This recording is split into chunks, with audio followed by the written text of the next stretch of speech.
বাংলাদেশের দক্ষিণ অঞ্চলের প্রাণকেন্দ্র বরিশাল, আর এখানে অবস্থিত একটি ইতিহাস প্রবাহিত শিক্ষা প্রতিষ্ঠান বরিশাল বোঝমোহন কলেজ, যাকে সংক্ষেপে বলা হয় বিএম কলেজ। আজ আমরা জানব সেই বিএম কলেজেরই কথা। 1989 সাল এক মহৎ উদ্যোগ নেন সমাজসেবক ও শিক্ষাবিদ অসীম কুমার দত্ত। পিতার নাম স্মরণ রেখে প্রতিষ্ঠা করেন বোঝমোহন কলেজ, দক্ষিণ বাংলার প্রথম উচ্চশিক্ষা কেন্দ্র। এই কলেজ শুধু বিদ্যার আলোই ছড়ায়নি, বরং হয়ে উঠেছে একটি আন্দোলনের কেন্দ্র, একটি চেতনার নাম।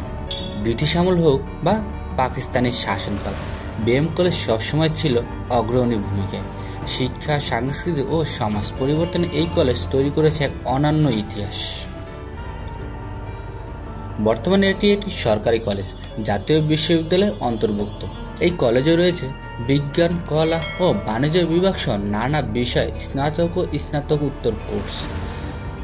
বরিশাল বোঝমোহন কলেজ শুধু একটি শিক্ষা প্রতিষ্ঠান নয়, এটি একটি ইতিহাস, একটি প্রেরণা। ভবিষ্যতের পথ নির্মাণে এই কলেজের আজও আলোকবর্তিকা হয়ে জ্বলছে।